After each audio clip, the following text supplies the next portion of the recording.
بسم اللہ الرحمن الرحیم۔ دوستو، گزشتہ ویڈیوز میں ہم نے آپ کو جو واقعہ سنائے ہیں وہ نبی کریم صلی اللہ علیہ وسلم کے زمانہ قبل نبوت کے متعلق تھے۔ اب نبوت اور بعد نبوت کے حالات بیان کیے جائیں گے۔ واضح رہے کہ قبل النبوہ اور بعد النبوہ کی تقسیم جانب عالم صلی اللہ علیہ وسلم کے ظاہری حالات کی بنا پر ہے، ورنہ در حقیقت تو آپ کو اس وقت سے نبوت ملی ہوئی تھی جب ابو البشر حضرت آدم علیہ السلام ابی ابوگل کے مراحل سے گزر رہے تھے۔ اسی لیے جب ایک مرتبہ صحابہ کرام نے سوال کیا، یا رسول اللہ صلی اللہ علیہ وسلم متى وجبت لک النبوہ، یا رسول اللہ آپ کو نبوت کب ملی؟ تو آپ نے جواباً ارشاد فرمایا، وآدم بین الروح والجسد، جب آدم روح اور جسم کے درمیان تھے۔ دوستو، جب آپ کی عمر مبارک 40 برس کے قریب پہنچ گئی تو مقدمات نبوت کا ظہور شروع ہو گیا، تاکہ آپ ذہنی طور پر پہلے سے اس بارے گراں کو اٹھانے کے لیے تیار ہو جائیں۔ تمہید نبوت کا آغاز رؤیا صادقہ یعنی سچے خوابوں سے ہوا۔ اس دور میں آپ کو جو بھی خواب نظر آتا، عالم بیداری میں اس کی تعبیر کا مشاہدہ ہو جاتا۔ ام المؤمنین سیدہ عائشہ صدیقہ رضی اللہ تعالی عنہا کے الفاظ میں آپ کے ہر خواب کی تعبیر صبح در خشاں کی طرح نمودار ہو جاتی۔ اس کے علاوہ جب آپ گھاٹیوں اور صحرا میں تنہا محو خرام ہوتے تو ہر شجر و حجر آپ کو اسلام کا نذرانہ پیش کرتا،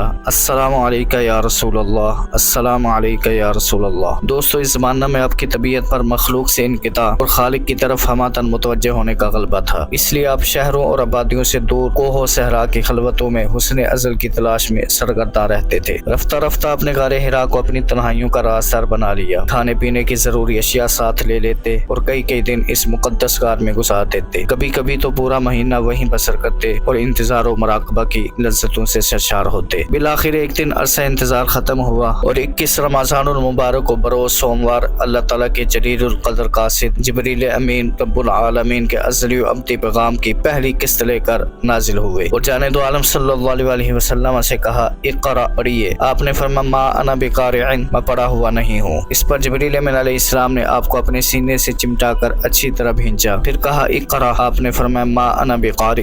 جبریل امین نے آپ کو دوبارہ اپنے سینے سے لگایا اور کہا، اقرأ۔ آپ نے پھر فرمایا، ما انا بقارع۔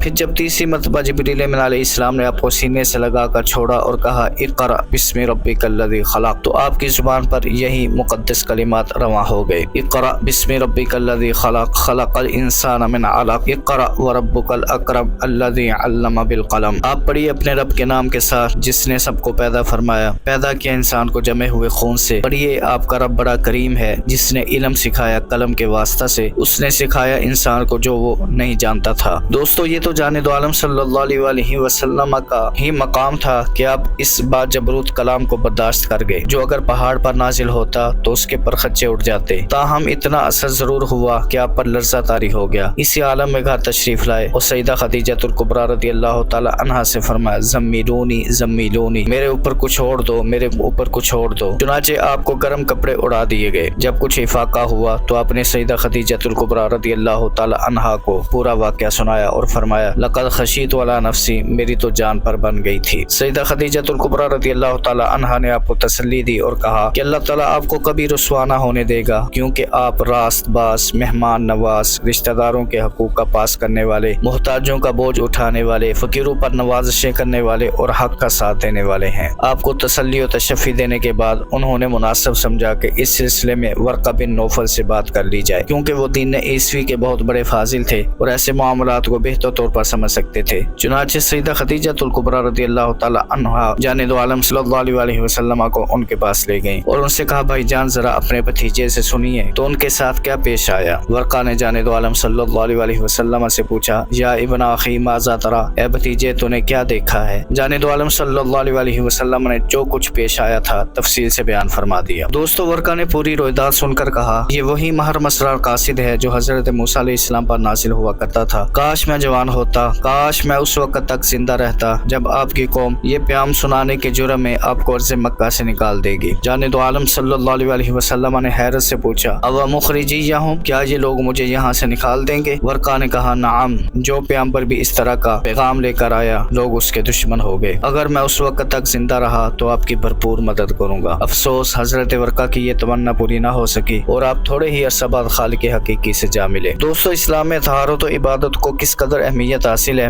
اس کا اندازہ اس سے لگایا جا سکتا ہے کہ جانب عالم صلی اللہ علیہ وسلم کے منصب